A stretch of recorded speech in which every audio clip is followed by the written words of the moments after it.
Buenas noches, bienvenidos a Convergente TV, Televisión Global y su programa Geopolítica en Debate, esta noche con el tema Siria y el cambio geopolítico tras la caída de Bashar al-Assad.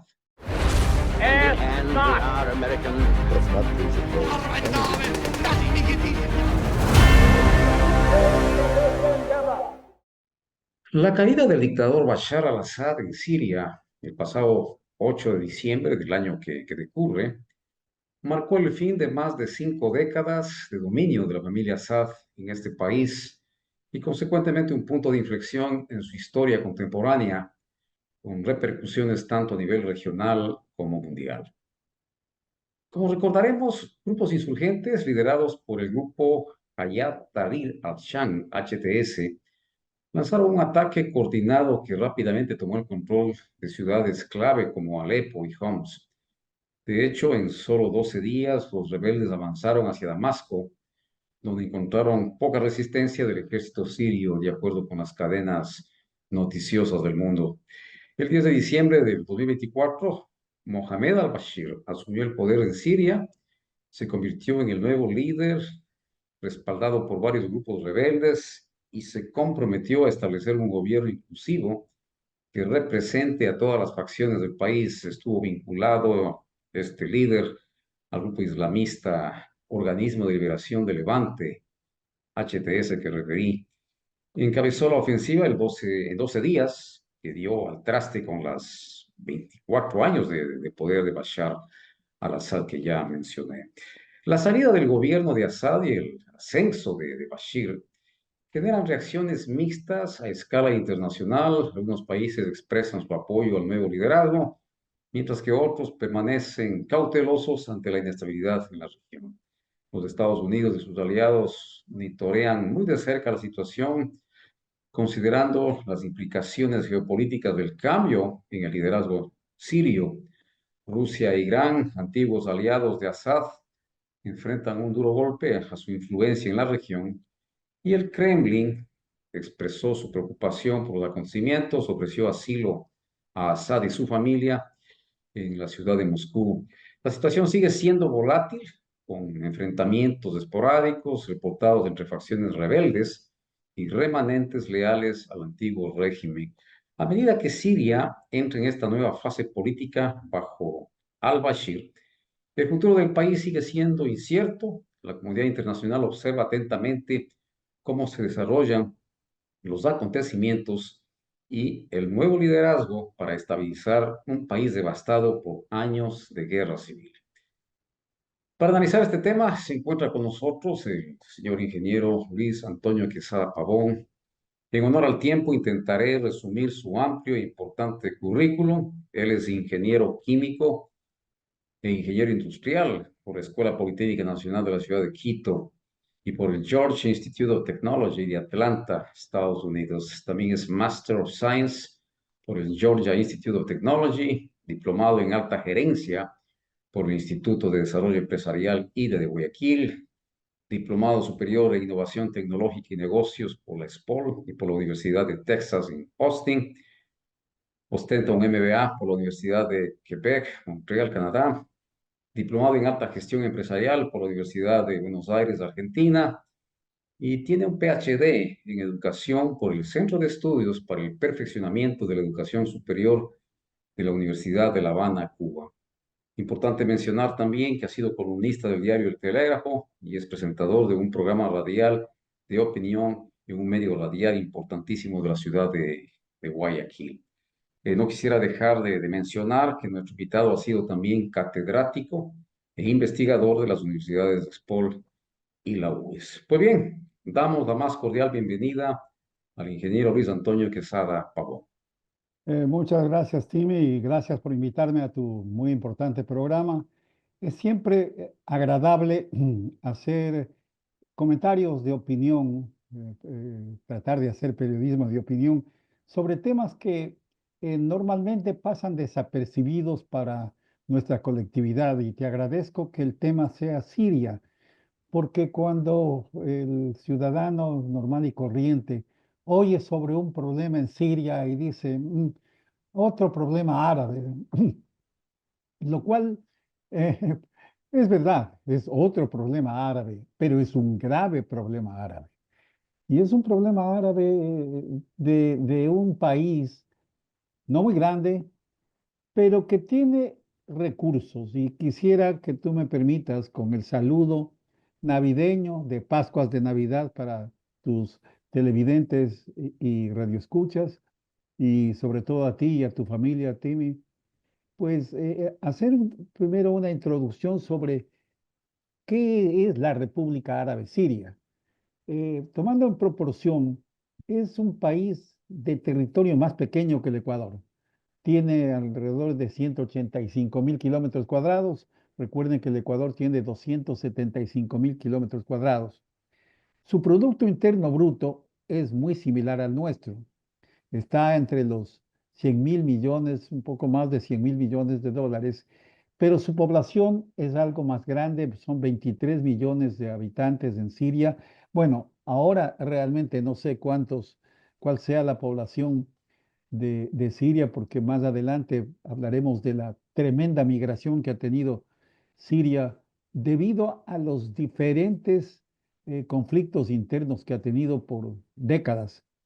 Eh, su Producto Interno Bruto sería más o menos de $5.000 per cápita, lo cual le pone como un país, digamos, no tan pobre, ¿no? Eh, Tiene límites muy peligrosos, diría yo, en este momento. Su límite por el este está Israel y Jordania al sur.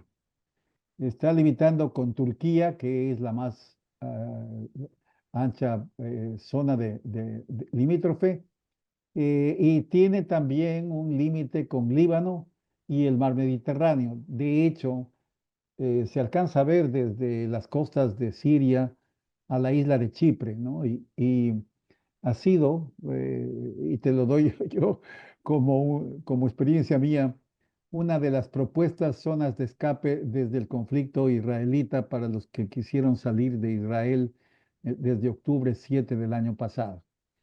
Eh, Bajo este contexto, ¿qué es tú has hecho una muy grande introducción sobre lo que es realmente la situación actual siria y creo que nosotros deberíamos analizarlo como, de hecho, cuál es la situación geopolítica, social y económica que tiene ese país.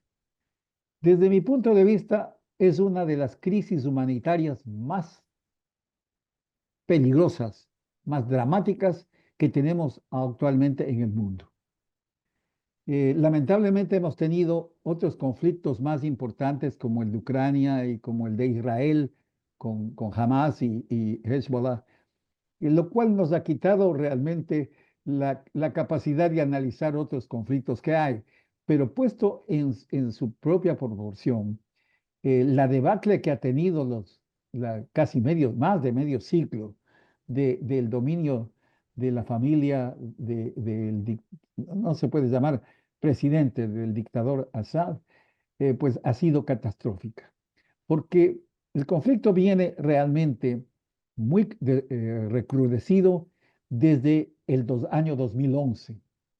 Entonces ya tenemos unos 13 años, 14 años que se dio origen, si recuerdas y recuerdan los televidentes, la llamada primavera árabe, ¿no? Cuando los tunecinos y algunos de los países eh, menos islámicos, todos son islámicos, pero menos islámicos, trataron de occidentalizarse.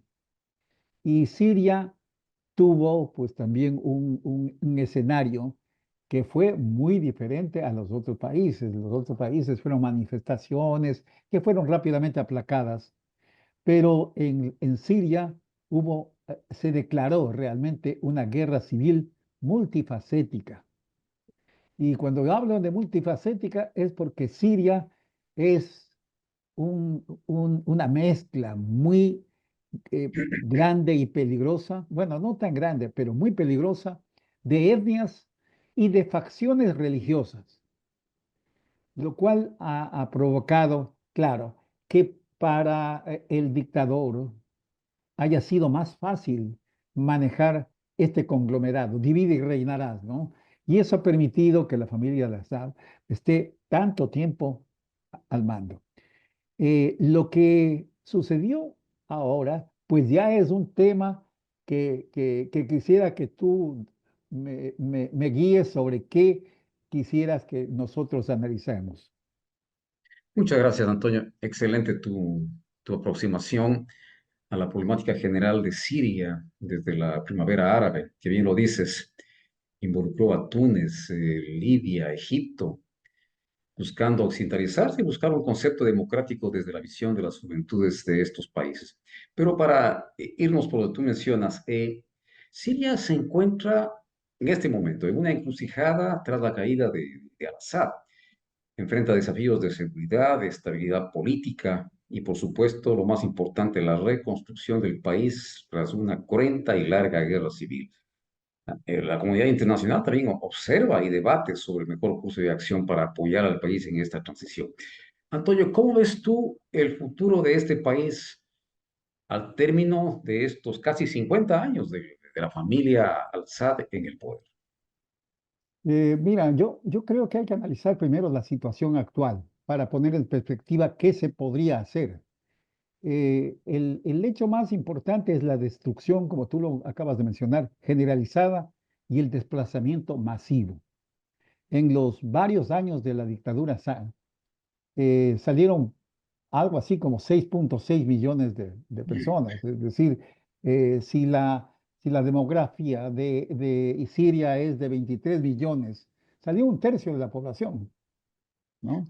En los últimos meses ha salido más de 1 millón de personas, ¿no? Y cuando yo digo ha salido, realmente la migración no tiene muchos escapes siendo un país como Siria, ¿no? Porque también está afectada por la gravísima migración de los palestinos. Y uno de los lugares donde migran es Turquía, ¿no? Y Turquía no es muy amable con los Sí. emigrantes palestinos y con los emigrantes sirios, ¿no? Entonces, hay un problema que las condiciones que están los países vecinos, Turquía, bueno, Turquía es la más estable, Líbano y Jordania, pues están en el filo de la navaja, ¿no? Entonces, el tema de los migrantes es un tema crucial y la destrucción que ha tenido ese país afecta totalmente la estabilidad de los que se quedan, de los que no pueden salir. Ahora, yo veo que hay una fragmentación territorial y múltiples frentes, lo cual hace inmanejable el tema de apaciguar violentamente eso o tranquilamente eso. Porque el conflicto involucra indudablemente a la caída del dictador Bashar al-Assad, pero los grupos rebeldes, que son organizaciones kurdas, el Estado Islámico, ISIS, que tiene sus campamentos casi autónomos, y no hay duda que tendríamos que poner en la perspectiva la injerencia de Rusia, de Estados Unidos, de Turquía y sobre todo de Irán. Entonces, tú tienes ahí un- unos intereses que son tan diametralmente opuestos, ¿no? En un país que está devastado, desunido, en el cual el régimen, que le llaman el régimen todavía, porque a pesar de que ya fugó a Bashar al-Assad, pues lo que queda, algunos parecería que están leales a ese régimen. Entonces, eh, la recuperación del territorio es un problema muy grave, es decir, la unificación del Estado sirio. La crisis humanitaria se vuelve ya un grave problema internacional. La población tiene hambre, no tiene acceso a servicios públicos básicos y está la economía devastada. Es decir, solo podemos competir, solo puede Siria competir en este momento con la Franja de Gaza, ¿no? Pero hablemos que la Franja de Gaza tiene una población de 1 millón y piquillo de palestinos. Aquí estamos hablando de 23 millones de palestinos que se están muriendo de hambre, ¿no? Viene entonces la intervención internacional, que aquí, pues, parecería que los grandes amigos le han dado la espalda, ¿no? Entonces, las potencias internacionales que han intervenido directa e indirectamente en Siria, pues cada cual quiere ahora sus necesidades e intereses estratégicos. Rusia respaldó a al-Assad, mientras que Estados Unidos y los aliados de Estados Unidos han apoyado a los grupos rebeldes, depende a cuáles, ¿no? Que es, bueno, mi educación, como tú la leíste, es americana y yo serví en la Guardia Nacional, pero la política exterior americana tiene los problemas de que un día los amigos se vuelven radicalmente enemigos, ¿no? Y los enemigos se vuelven extrañamente unos grandes amigos, ¿no? Japón y Así es. Vietnam son el ejemplo de eso. Eh, Hay yo diría algo que me duele profundamente, que es, ¿cómo le podríamos llamar? La impunidad, ¿no? Que tienen la gran afectación a los derechos humanos de ese país. Nadie hace nada y es una masacre. Es decir, el que el mundo no esté enterado de lo que pasa no significa que está pasando una crisis humanitaria y una impunidad terrible. Este criminal de Bashar al-Assad es un criminal, ¿no? Que Tal debería cual. ser juzgado por las cortes internacionales. Entonces, con esta situación actual, mi querido Timmy, la posibilidad de reconstrucción de ese país es muy complicada, ¿no? Yo creo que esto he dado el entorno.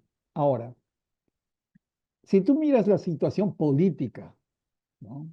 Eh, ya no existe el Estado como estuvo concebido por Bashar al-Assad, eh, eh, eh, que eventualmente estuvo en el poder, su familia y él estuvieron en el poder 50 y pico de años.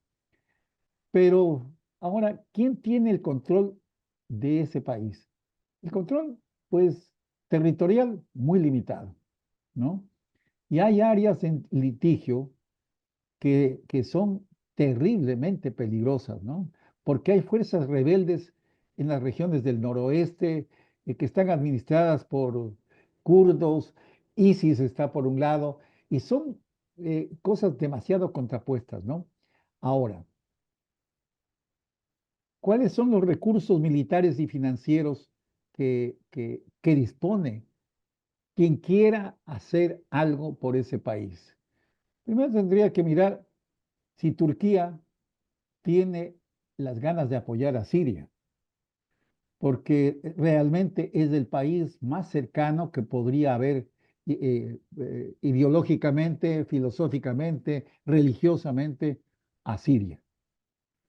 Y vemos que Turquía todavía está en el vaivén de qué hacer frente a la situación israelí, ¿no?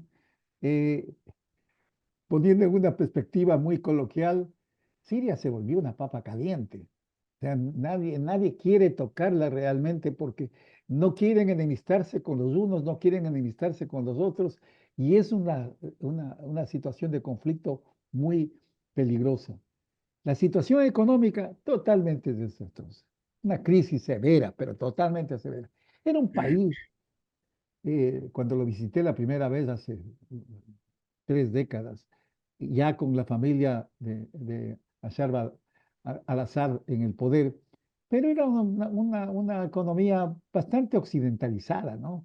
Y no muy petrolera, a pesar de que tiene reservas petroleras bastante grandes, mayores que las del Ecuador.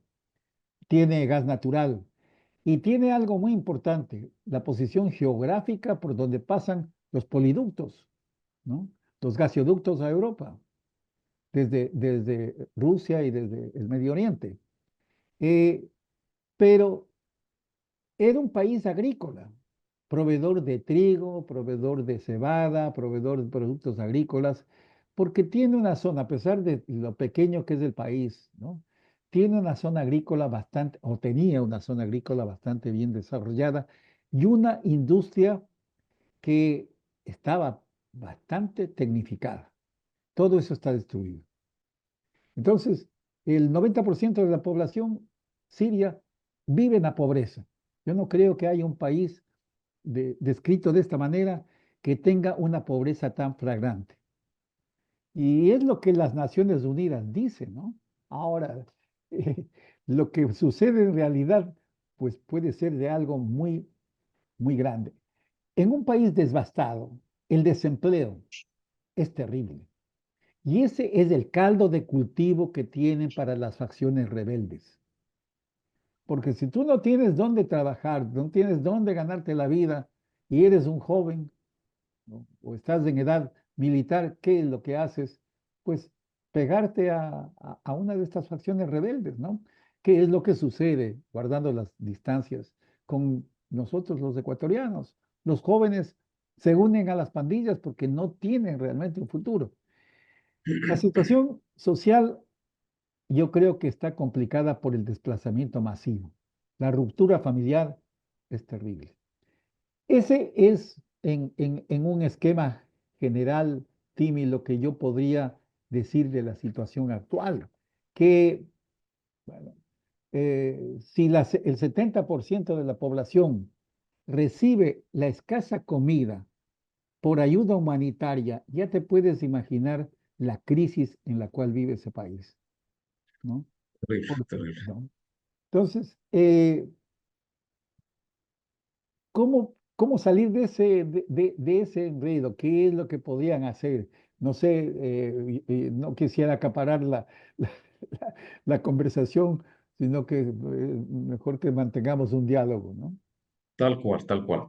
Quería que desarrolles estupendamente, lo has venido haciendo, mi querido Antonio, y nos ha puesto en perspectiva la real circunstancia que enfrenta el pueblo sirio. Tú mencionaste el tema migratorio y dentro de mi agenda también quería toparlo. De hecho, Antonio y quienes nos escuchan, las Naciones Unidas habían expresado la total preocupación por la situación humanitaria que tú también lo planteaste. Han solicitado a la Unión Europea, tú mencionabas que Turquía es la que mayormente, por ser un país fronterizo, acapara a los refugiados sirios, pero también recordemos que la Unión Europea ha recibido una gran cantidad de sirios que han huido de este país. Y bueno, te decía, las Naciones Unidas ha solicitado a la Unión Europea que no acelere el retorno de los refugiados, porque entiendo yo que ya los europeos, al término de la guerra civil, al término entre comillas, porque tú bien lo planteas, este país no se ha pacificado totalmente y un eventual retorno de los refugiados en Turquía y los de la Unión Europea, a entender de las Naciones Unidas, pues plantea un escenario en el que este país, Siria, no está preparado para recibirlos todavía. La inestabilidad y la falta de oportunidades que tú ya referiste podrían provocar nuevos desplazamientos y gran parte de Siria sigue devastada, como ya bien lo planteaste. Esto por más de una década. Pues bien, el nuevo gobierno tiene harto compleja la gestión del nuevo Estado. Entonces, en este escenario entenderíamos que las Naciones Unidas y el mundo estarían haciendo algo y la cuestión es si Turquía y la Unión Europea van a observar esta recomendación de las Naciones Unidas, Antonio. Mira, solamente como una referencia anecdótica, el año pasado yo te contaba, hace un tiempo, tuve que llevar a unos alumnos de posgrado de la SPA, SPOL, a su semana internacional en Israel. Y algunos viajaron con anticipación. La semana internacional empezaba el domingo 8 de octubre. Y yo viajé en Turkish Airlines desde Panamá hasta Estambul y de Estambul a Ben Gurion en Tel Aviv en la noche del 7 de octubre, cuando habían bombardeado, todavía estaban bombardeando Tel Aviv, el Hamas. Eh, eh, bueno, no creo que les interese mucho a los televidentes, pero en mi vuelo de regreso, que fue 2 semanas después, porque necesité sacar 15 alumnos que se quedaron atrapados en Tel Aviv. El vuelo de Turkish, que es un avión muy grande, es un de esos Airbus que tienen 330 pasajeros, estaba lleno de sirios. Los sirios que tienen posibilidades, ¿no? Pues compran su pasaje y hacen algún trámite de visa. Creo que Panamá no necesitan visa y llegan a Panamá en Turkish Airlines. Entonces, es un vuelo diario que tiene Turkish Airlines de Panamá a Estambul. ¿Te imaginas unos 300 sirios que lleguen diariamente y de esa vía? Han venido al Ecuador también. Bueno, esto solo pongo para que cuantifiquemos la grave que es la migración. Ahora, los europeos están cansados, creo, de la gravísima migración que tienen a través del Mediterráneo, ¿no? Y son culturas y países que tienen una constitución bastante liberal, en la cual aceptaron con mucho entusiasmo que las etnias mantengan sus costumbres lo cual ha hecho conflictos muy graves en Europa.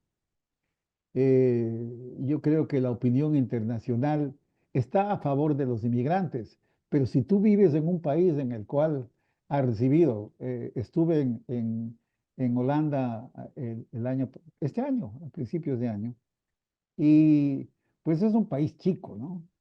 Y tú ves realmente más túnicas árabes y símbolos musulmanes que en cualquier otro país, ¿no? El, Creo que las Naciones Unidas debería enfocar algún tipo de ayuda humanitaria. Mira, los turcos fueron invadidos a través de los ataques israelitas y hubo la gran eh, pelea. Turcos y egipcios no son muy favorables a la gran migración que hay de los otros países árabes. Bueno, estamos celebrando el nacimiento de Jesús y hay que recordar que ya mismo le toca a San José y a la Virgen María salir con el niño a Egipto, ¿no? Y fueron a la península de Sinaí, ¿no? Y la península de Sinaí se ha llenado de palestinos desde el grave conflicto que hubo entre Egipto e Israel, que perdieron los egipcios, ¿no? Y expulsaron a los palestinos. La situación humanitaria es algo muy, muy duro de resolver, porque, eh, Timothy, tú quisieras que el Ecuador acepte humanitariamente recibir 50.000, hemos recibido 400.000 venezolanos, ¿no? Pero son de nuestro mismo idioma, religión y lucen muy parecidos a nosotros. Supongamos que recibimos a 100.000 sirios. Sería un choque cultural bastante duro para un país como el nuestro. Y Absolutamente. ese es algo que las Naciones Unidas tienen que resolverlo de alguna manera eh, que evite confrontaciones. Es decir, es necesario que haya acuerdos internacionales, que cada país acepte, ¿no? Incluyendo el Ecuador, acepte su cuota de humanitaria de sirios, en este caso, y vendrán también palestinos, ¿no? A propósito, la comunidad siria en el Ecuador es muy antigua, ¿no? ¿No? Creo que uno de los amigos comunes que tenemos tú y yo, que es Omar Maluk, es de origen sirio. Yo Mira, siempre mira, ¿no? pensé que era de origen libanés, pero no es de origen sirio, ¿no? Su familia creo que es de Damasco, Muy me parece, probablemente, muy probablemente. ¿no? La conclusión que uno puede llegar en este momento de la entrevista, del programa, que Siria está en la tormenta perfecta, ¿no? Tiene un problema político, una crisis económica y ya no podríamos llamar crisis, ¿no? Sino un desastre social. ¿no? En el cual, si no hay ayuda internacional humanitaria, ¿no? Que tenga que ser, y cuando hablo humanitaria, forzosamente va a haber intervención militar, pero lamentablemente están rusos y estadounidenses enfrentando esa situación y los dos están también medios al filo de la navaja, así que no creo que esa posibilidad de intervención de las Naciones Unidas sea lo más acertado en este momento, ¿no? No, absolutamente. Antonio, para tratar de entender cuál es el esquema geopolítico actual, porque Siria, por su ubicación, recordemos que sigas, y tú ya lo dijiste, Siria tiene la salida natural al mar Mediterráneo, que le permite al Oriente Medio, Asia Central y hasta los chinos, una salida hacia el mar Mediterráneo, lo que supone un elemento geopolítico de valor incalculable, excepcional. Eh, pero en todo caso, algo más del tema geopolítico, te decía. Tú ya referiste que Siria, con sus 185.000 kilómetros cuadrados, sus 20 millones de habitantes o más, con sus fronteras en Turquía, dicho sea de paso, con los problemas de los kurdos, justo en la frontera entre los dos países, con fronteras con Irak, con Jordania, con Israel, con Líbano, ha mantenido estrechas relaciones, tú ya mencionaste, con Rusia y también con Irán. Han sido aliados y soporte financiero y militar para Siria. Así también el movimiento libanés Hezbollah, de cara a enfrentar a Israel por sus propias razones, por la problemática de la causa palestina. En definitiva, estas alianzas han situado a Siria en el corazón de la geopolítica de Oriente Medio. Y consecuentemente, en contraparte, diría yo, están en la mira de Israel, de Arabia Saudita, de Turquía e incluso de los países de la OTAN. Con el cambio de gobierno en Siria, ¿cómo ves el escenario geopolítico actual en este contexto y en esta parte de Oriente Medio para ir avanzando, Antonio? Mira, sin ser demasiado especulativo, ¿no? Creo que el dictador al-Assad fue un una pieza móvil para mantener a Siria en un status quo en el cual no crezca, no agreda, no se parcialice, ¿ya? Y que se pueda controlar, esté tan cerca de Irán, como decimos en el dicho popular, tan cerca que no queme el santo ni tan lejos que no lo alumbre, ¿no? Entonces, eh, Rusia, Estados Unidos, Irán se han mantenido en ese status quo que lo pudo mantener Bashar al-Assad. Viene, viene el quiebre provocado, me imagino, por las tensiones israelitas, Hezbollah y Hamas, ¿no? En la cual le abandonan, realmente dejan que los sirios hagan por su cuenta lo que necesiten hacer. Y eso ha creado que su situación geopolítica, que tú lo dices, es muy importante, se vuelva muy peligrosa, porque en manos de quién va a caer, ¿no? Y claro, ahí viene el tema adicional. ¿Qué es lo que se podría hacer, no? O sea, no podemos estar solo dedicando el programa a contar lo mal que están, sino tratar de envisionar o de pensar qué es lo que se podría hacer. Y bueno, desde el punto de vista de paz global, y aquí yo creo que hay que hablar de paz global, ¿no?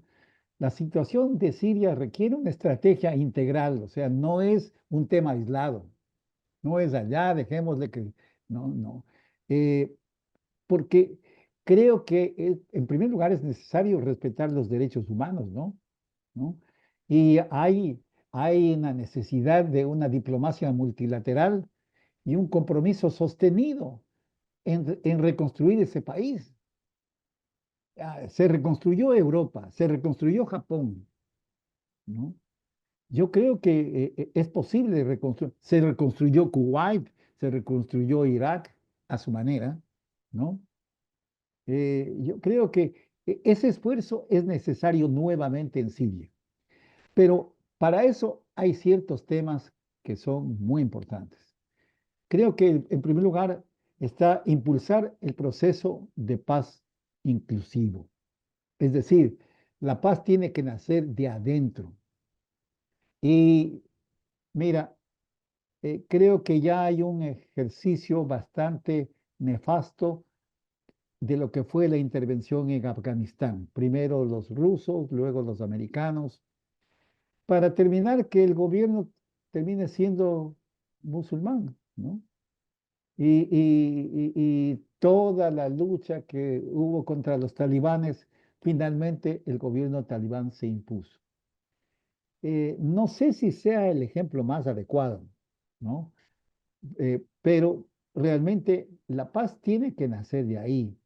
Y yo creo que tendrá que ser consecuencia de un diálogo multilateral, porque no va a ser posible crear una democracia al estilo americano o europeo.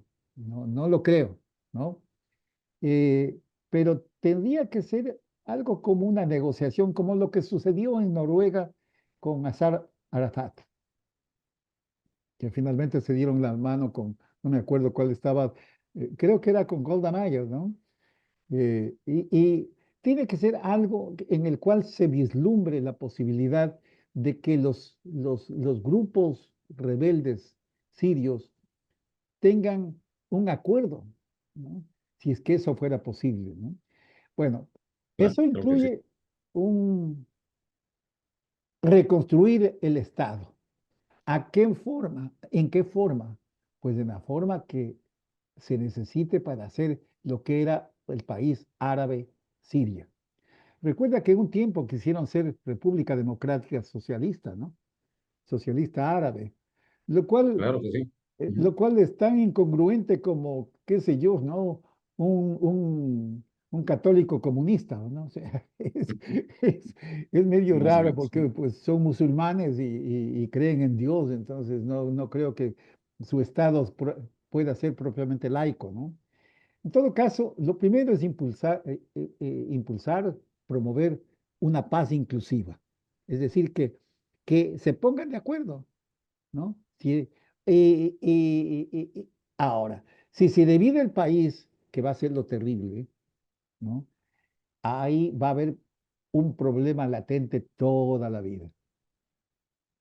Y creo que el objetivo tendrá que ser reconstruir un país milenario, ¿no? Porque no estamos hablando de algo que nació en 1946, ¿no? Es un Tal país cual. milenario, ¿no? O sea, los asiris Absolutamente. es una etnia que tiene casi desde Adán y Eva, ¿no? Para los que creemos en Adán y Eva, ¿no? Ese es el tema más importante, que haya la paz. Porque mira lo que está sucediendo entre Hamas, Hezbollah e Israel. Pues ya está metido, de una manera u otra, ya se metieron los iraneses y ya Israel ya expandió la guerra por todo lado, ¿no? Y los acuerdos de cese el fuego no sirven para nada, ¿no? Tiene que haber una paz. En segundo lugar, y con un suspiro, proteger a la población civil y garantizar los derechos humanos. No puede haber las masacres que están sucediendo, ¿no? Tiene que pararse el genocidio que está sucediendo en Siria. Y mira, no se puede ocultar la basura debajo de la alfombra, ¿no? Y que los medios de comunicación internacional no hagan realmente, enfoquen este problema humanitario, no deja que no sea un problema humanitario, ¿no? ¿No? Y claro, hacemos o hacen manifestaciones por el millón de palestinos, ¿no? Y claro que es un genocidio también, pero son 23 millones de sirios, ¿no? De los cuales Absolutamente. están muriéndose de hambre. Entonces hay que proteger la población civil y garantizar sus derechos humanos. Se nos está yendo en el mundo de las manos, ¿no? Mira lo que pasa en Haití, que tenemos, por ponerlo de esa manera, está en nuestro patio trasero, ¿no? pero Haití se nos fue de las manos estando frente a los Estados Unidos, ¿no? O sea, es algo que no puede suceder también en Siria, como está sucediendo en algunos países africanos, ¿no? Yo creo que la paz global tiene que ser proteger a la población civil y garantizar los derechos humanos. Ahora, si no se reconstruye el país, no va a haber nada. O sea, hay necesidad de reconstruir agricultura, la industria que está destrozada. O sea, eh, mira, Siria tiene la capacidad laboral, ¿no? Porque estuvieron hasta menos de 5 años funcionando, ¿no? 10 años, estaban funcionando y funcionando, no digamos florecientemente, pero eran proveedores de productos agrícolas y de manufacturas industrializadas al Medio Oriente y exportación. Pues eso tendrá que reconstruirse, ¿no? Tal Que, cual, tal cual. es un tema ya de asegurar que los jóvenes y los niños no sean reclutados por los rebeldes, por las facciones rebeldes, que es lo mismo que nos pasa a nosotros. O sea, si tú les das trabajo, empleo, ¿no? Educación y salud, para lo cual hay que reconstruir el país. Y ahí sí creo que la visión internacional tiene mucho que ver, ¿no? Yo creo que estos 3 puntos son los básicos. No sé, Definitivamente, definitivamente. no sé qué tú pienses sobre la ayuda que podría dar las Naciones Unidas.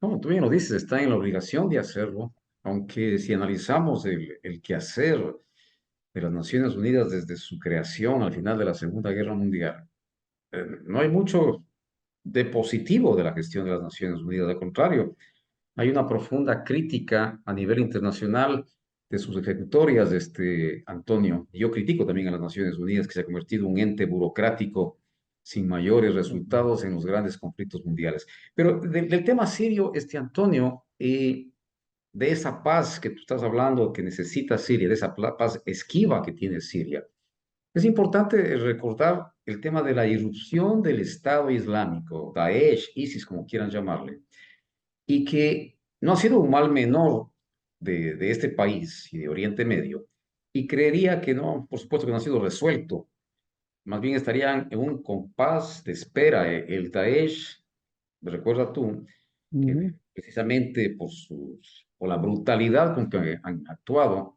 tuvieron que intervenir los países miembros de la OTAN, intervino Irán, Irak y la comunidad chií, así como suníes moderados de la propia Siria. Y yo creería que es un asunto de tiempo para que, tomando ventaja de la situación actual en Siria, vuelvan a las actividades de tratar de instaurar el nuevo califato en este país. Tu criterio a este respecto, Antonio.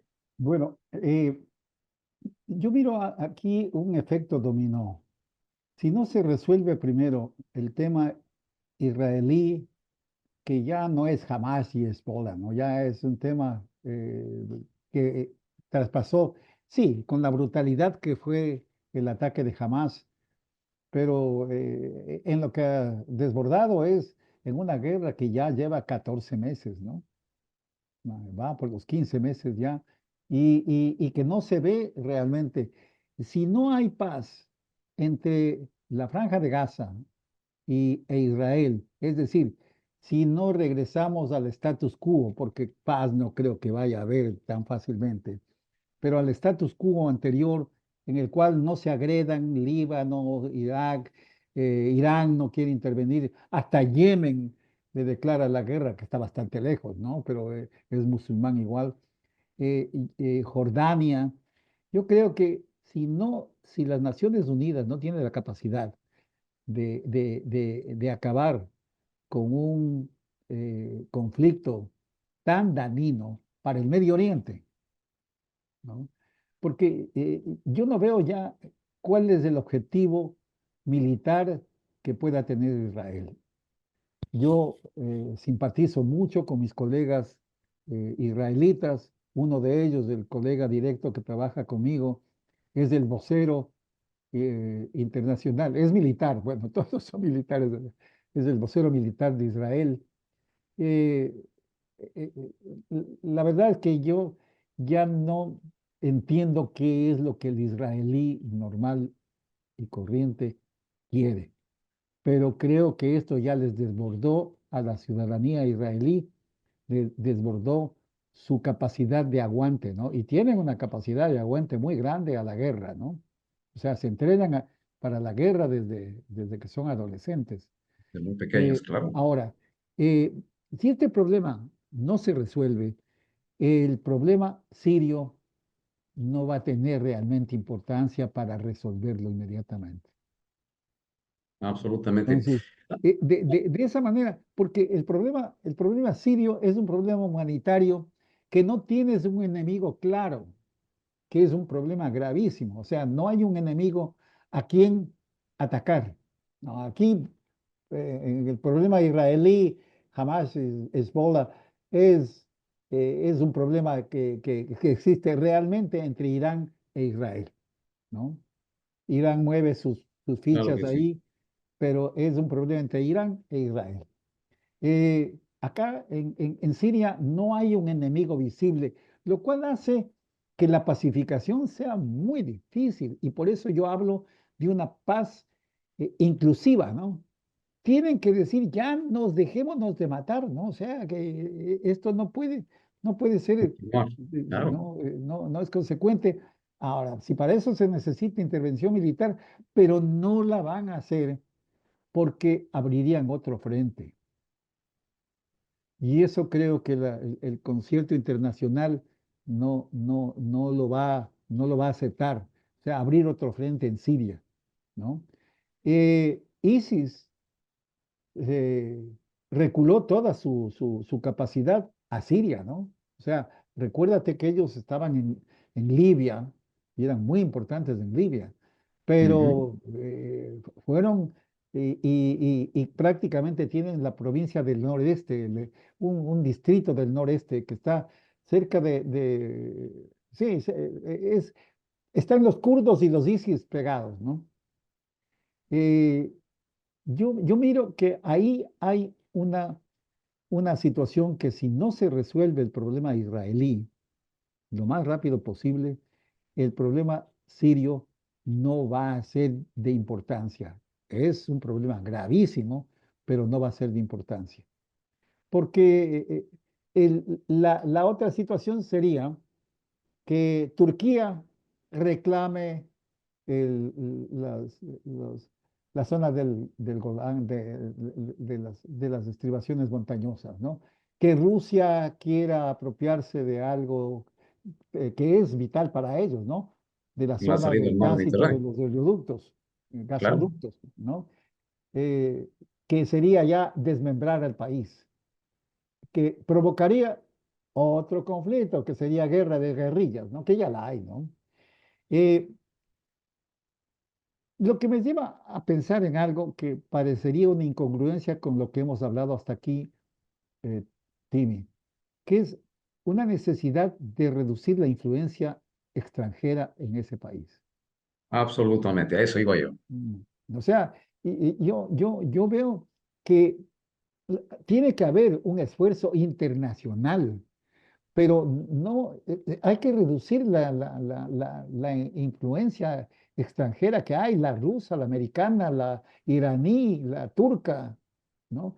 Porque cada cual tiene sus intereses y están jalando para todos lados, ¿no? Entonces, Que no son los intereses del pueblo sirio, dicho sea de paso, Toy. de ninguna manera. O sea, eh, yo pienso que ese tipo de paz que se hizo en Corea, ¿no? De crear una zona desmilitarizada y se dividió la península coreana en Corea del Norte y Corea del Sur, pero finalmente una paz sostenible, no muy estable, pero una paz En paz sostenible, ¿no? armada. Y ha durado desde 1953, me parece que fue la guerra de Corea, pues ya son 50 años, ¿no? Ya más, 70 años, ¿no? Entonces, algo así creo que sí se podría lograr, porque algo que es sumamente importante. Paren de darle armamento a la gente a que se mate, ¿no? Ya, yo, yo no puedo simpatizar con esas políticas rusas, americanas, iraníes, que les dan armamento a diestra y siniestra, no les dan alimentos, pero les dan armamento para que se maten. Entonces tiene que haber una menor injerencia extranjera para que se desmilitarice, para que no haya el flujo de armamento que fluya a ese país y que podamos de alguna manera lograr que haya conversaciones por lo menos, ¿no? No, definitivamente. Lamentablemente, Antonio, los intereses geopolíticos que te decía no tienen nada que ver con el bienestar del pueblo sirio, que es lo que ha generado o ha inflamado la problemática en Siria. Los rusos con su salida al mar y su base naval, los turcos con sus intereses, lo que tú ya mencionabas, la necesidad de los oleoductos a través de Siria o de su país hacia el Mediterráneo, son intereses que van más allá de la problemática interna humanitaria del pueblo sirio. Pero en todo caso quería consultarte, y ya en honor al tiempo nos hemos quedado un poco cortos del mismo. Antonio, ¿es posible la reconciliación nacional en Siria? Porque eso es esencial para la reconstrucción del Estado-nación sirio. La La- reconciliación nacional, habida cuenta de que existen profundas divisiones sectarias y políticas, actores no estatales, milicias armadas, falta de confianza en sus propias instituciones y, por supuesto, lo que habías mencionado, los intereses geopolíticos externos. Esto es lo que impide en alguna medida la posible reconciliación. Pero ahí te replanteo la pregunta. ¿Es posible la Mira, reconciliación nacional? no es que es posible, es un objetivo. O sea, la paz sostenible que estaba hablando al principio no se hace si no tenemos un- una promoción, fomentar la reconciliación nacional. Pero la reconciliación nacional tiene que venir de un compromiso internacional de entender las fuerzas étnicas, religiosas, sociales, ¿no? Regionales que existen en el país. O sea, no podemos ir a imponer que todos hablen lo mismo. Hay que entender, yo creo que, mira, el ejercicio que no se hizo bien en Vietnam fue terrible, ¿no? Eh, Estaba peleando una guerra con vietnamitas que habían estado por siglos peleando con todo el mundo, ¿no? Pelearon con chinos, con japoneses, con todo el mundo, franceses, hasta que les tocó a los americanos. Y los americanos no entendieron realmente eso. En este momento, ¿qué pasa con el ciudadano sirio común y corriente? No tiene nada que perder, no le importa morir. Su afiliación a cualquiera de las facciones es algo muy fácil. Eso hay que entender. Hay que darles un objetivo que tiene que ser llevado de la mano con ayuda humanitaria, con ayuda de salud, con ayuda de educación. Es decir, pero inmediatamente, no hagamos programas a 10 años plazo, no, o que el objetivo de 2030, no. Aquí si se empieza a conseguir una reconciliación nacional, tendrá que ser gente diplomática de mucha capacidad, muchísima capacidad.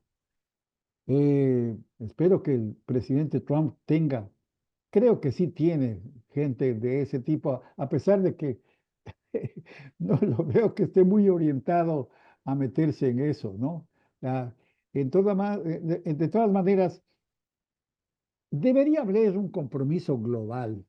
O sea, nos debería interesar a todos que esto se resuelva, ¿no? Porque, fíjate, el Ecuador ha sido privado de un mercado que estaba creciendo y creciendo muy establemente, el mercado israelita, el mercado árabe, ¿no?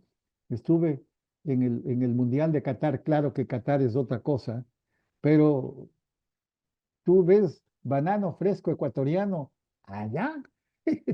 No sé, porque es posible hacerlo, ¿no? He estado varias veces en Emiratos Árabes Unidos y ver en los supermercados banano ecuatoriano fresco y maduro, ¿no? Eh, Increíble. Para nosotros el conflicto no es que, y ya, mira, el mundo musulmán sí come camarón. No, no vamos a exportar cerdos, ¿no? Porque no tenemos tantos, ¿no? Pero sí comen camarón. O sea, el problema no hay que verlo porque allá está y no nos pasa nada, ¿no? Eh, ¿Cuál sería mi conclusión? Porque yo creo que tú ya has dicho que el tiempo se nos va. Yo pienso, y como mensaje, ¿no? La paz en Siria, y te agradezco mucho que hayas pedido que hablemos sobre este tema. No solo es crucial para la estabilidad de ese país, sino también para la seguridad regional. Y lograrla debería ser un compromiso, ya es redundante de las Naciones Unidas, ¿no? Las Naciones Unidas tienen más problemas que maletín de abogado, pero tiene que dejar de ser menos burocrática y más ejecutiva, ¿no? Ah, Absolutamente, absolutamente. las Naciones Unidas, la Organización de Estados Americanos, la CAF, que ya son organismos demasiado burocráticos y aquí se necesita una gestión muy rápida.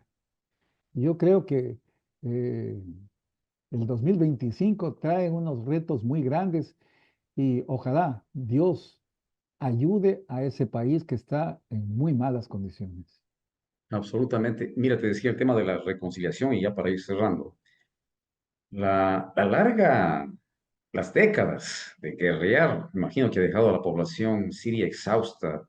Quizás sería una variable a favor de la reconciliación. Muchas comunidades desean la paz, la estabilidad por encima de cualquier diferencia política o religiosa. La presión internacional que tú mencionabas y, por supuesto, una variable esencial, el apoyo financiero. Si la comunidad internacional ofrece incentivos económicos y políticos para la reconstrucción y el desarrollo, esto podría facilitar la cooperación entre las facciones enfrentadas. Y ejemplos de reconciliación exitosa, Antonio, y quienes nos siguen, yo pudiera referir brevemente países como Sudáfrica, como Ruanda, que han demostrado que procesos como comisiones de la verdad, justicia transicional y programas de integración social pueden ser efectivos, pero con el apoyo y el aval del mundo globalizado, de las Naciones Unidas, ¿por qué no decirlo que salga de ese contexto estrictamente burocrático que tú mencionaste, Antonio? Bien, yo quisiera concluir con esto. No sé si, Antonio, deseas decir algo al final de este importantísimo programa. Bueno, solamente desearte a ti y a tu familia que Dios nos bendiga en el 2025, que va a ser un año muy complicado, no solamente a nivel nacional. Y claro, miren que cuando los televidentes vean este programa, hay realidades que son mucho peores que las ecuatorianas, ¿no? Y yo creo que como nosotros los ecuatorianos tenemos todas las posibilidades del mundo para salir adelante, ¿no? Eh, eh, pero sí creo que debemos aportar con nuestra opinión y, si es posible, con nuestra ayuda a que exista paz mundial, ¿no? Eh, yo les... Vamos a empezar, para los que son católicos, el año del jubileo. Se empezó el día 24, el Papa Francisco inició el año del jubileo. Ojalá Dios quiera que pues el año del jubileo sea un año de paz. Y muchas gracias por la invitación, Timmy, y estoy a tus órdenes siempre. Muchas gracias. Para concluir, deseo agradecer al señor ingeniero Luis Antonio Quesada Pavón por su erudición y criterio muy bien informado en un tema de tanta complejidad. Asimismo, a nuestros auspiciantes y a los grupos que nos han permitido replicar este programa, a ellos mil gracias por permitirnos ingresar en sus hogares.